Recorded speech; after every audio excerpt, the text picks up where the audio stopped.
Terima kasih Anda masih bersama kami di iNews Pagi bersama saya Nata Arman. Pemirsa, gencatan senjata antara Israel dengan Lebanon resmi berlaku. Bahkan kali ini gencatan berlangsung selama 10 hari.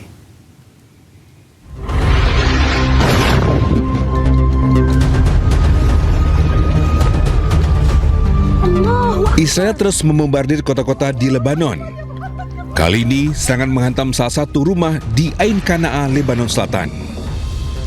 Israel berdalih rumah ini adalah tempat penyimpanan senjata milik Hizbullah. Tak hanya itu, Israel juga mengklaim telah menyerang serentak 70 lokasi dalam 1 menit. Lagi-lagi Israel berdalih lokasi ini adalah milik Hizbullah. Tak lama setelah saling serang, Israel dan Lebanon sepakat untuk gencatan senjata. Kali ini gencatan senjata berlaku selama 10 hari.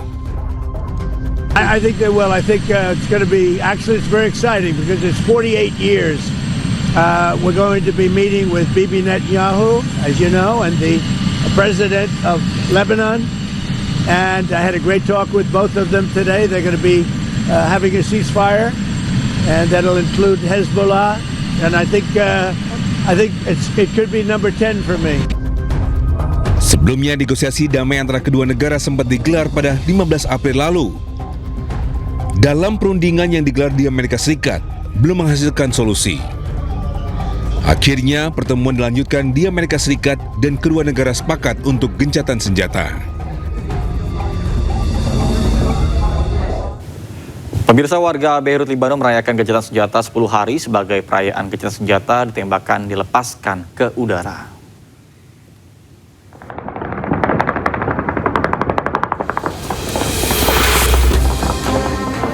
Tembakan terdengar di seluruh Beirut, Lebanon. Tembakan ini dilepas sebagai bentuk perayaan gencatan senjata.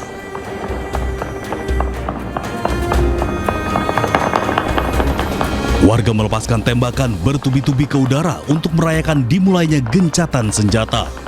Gencatan senjata selama 10 hari antara Israel dan Lebanon dilaporkan mulai berlaku pada pukul 00 pagi waktu setempat hari Jumat.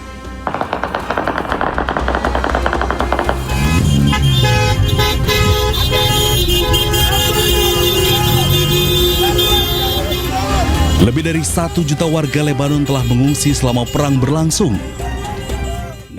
Pemirsa, tawuran 2 kelompok warga di Pasar Gili-Gili, Petamburan, Tanah Abang, Jakarta Pusat terjadi di 2 malam berturut-turut.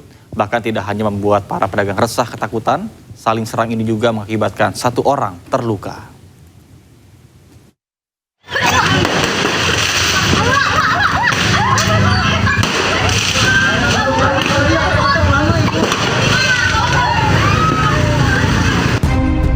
Dua kelompok warga yang tinggal hanya berbeda gang terlibat saling serang di depan Pasar Gili-Gili, Petamburan, Tanah Abang, Jakarta Pusat.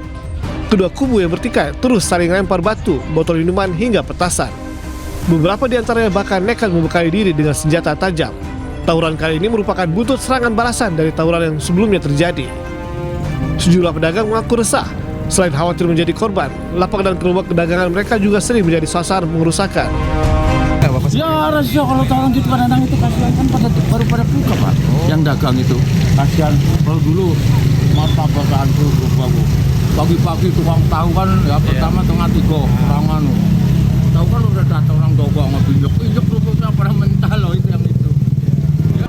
1 orang terluka di lengan terkena sabetan senjata tajam dan langsung dibawa ke puskesmas untuk pertolongan medis.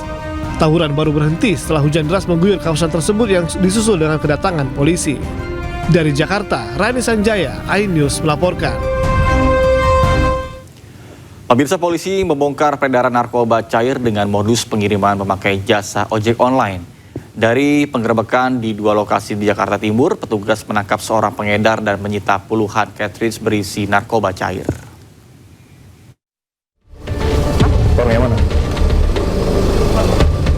Berawal dari laporan seorang pengendara ojek online terkait barang kiriman yang dicurigai berisi narkoba, tim Tengkorak Subdit 4 Ditipit Narkoba, Bareskrim Polri langsung bergerak. Bersama pengendara ojek online tersebut, petugas mendatangi sebuah kontrakan di kawasan Matraman, Jakarta Timur. Diam. Diam. Dia baris krim. Di lokasi, polisi langsung mengamankan seorang pelaku bernama Ananda. Ini apa nih? Ini punya dia, ini sapunya ini. Apa nih? Ini liquidnya? Iya. Ini apanya? Sapunya. Ini sabunnya? Iya. Jadi pandai baru mau dikirim-kirimin. Kirimin kemana? Alamatnya belum dikirim semua bang. Cukup. Tidak hanya mengamankan pelaku, tim Tengkorak juga menemukan beragam barang bukti narkoba siap edar, antara lain 2 paket sabu, ganja, serta puluhan cartridge berisi narkoba cair. Kalau yang di sini tadi sabu berapa on? Ini 50. 50. Harusnya tuh ini 3-3-nya harus aku buy, cuman si Pokok perintah ini nanti Dipecah. Lagi. Ini? Ini ya bagi Instagram itu ya. Petugas juga mendatangi sebuah apartemen di kawasan Penggilingan, Jakarta Timur yang diduga tempat persembunyian dari pengendali barang-barang haram tersebut.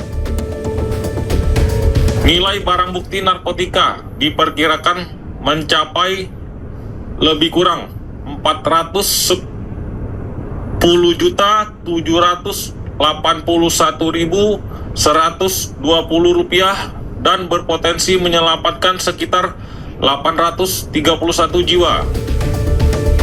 Guna pengembangan lebih lanjut, tersangka dan seluruh barang bukti dibawa ke gedung Bareskrim. Dari Jakarta, Helmi Sajangbati, iNews melaporkan. Pemirsa, seorang remaja mengalami luka serius di bagian wajah dan mata usai menjadi korban penyiraman air keras. Derita korban pun semakin tak tertahan usai polisi menangguhkan penahanan pelaku penyiraman. Saya harus bagaimana kalau kayak begini? Saya orang nggak punya emak. Saya nggak tahu hukum. Saya orang awam, tapi saya juga tahu keadilan itu harus ada buat anak saya. Tangis kesedihan pecah di wajah seorang ibu warga Johar Baru, Jakarta Pusat saat menceritakan kejadian yang menimpa putranya Muhammad Rizky, remaja berusia 17 tahun yang masih duduk di bangku kelas 1 SMA, paket C yang menjadi korban penyiraman air keras. Sejak aksi penyiraman air keras yang dialami putranya pada tanggal 26 Februari lalu, hingga kini kondisi korban masih terbaring lemah di tempat tidur. Menurut ibu korban, aksi penyiraman terjadi saat korban dan sejumlah temannya tengah berjalan kaki di Jalan Johar Baru 2. Tiba-tiba melintas sejumlah remaja lain berboncengan sepeda motor dari arah belakang yang langsung melakukan penyiraman air keras. Akibat kejadian tersebut, Rizky harus dilarikan ke rumah sakit lantaran mengalami luka bakar serius di bagian wajah, mata, dan lehernya.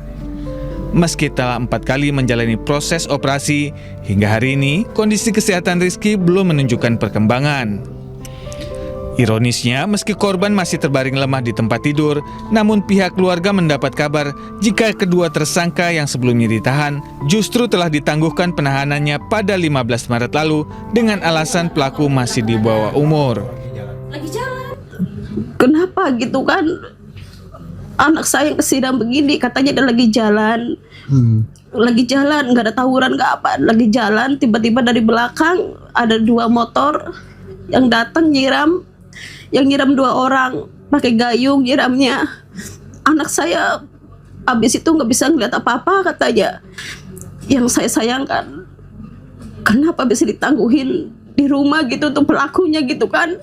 Sedangkan anak saya ngerasain sakit sampai sekarang. Kenapa keadilan itu sampai sekarang belum saya terima gitu loh Pak. Pelakunya ditangguhkan? Pelakunya ditangguhkan sama polisi. Informasinya dari mana Bu? Saya dapat dari Polres. Saya dipanggil. Saya kecewa sekali waktu dikasih tahu pelakunya ditangguhkan. Sejak insiden penyiraman terjadi, korban pun hanya bisa berbaring lemah di rumah tanpa bisa melakukan aktivitas apapun, termasuk sekolah. Pihak keluarga berharap adanya keadilan bagi korban dan kedua pelaku bisa kembali ditahan dan dihukum berat sesuai perbuatannya.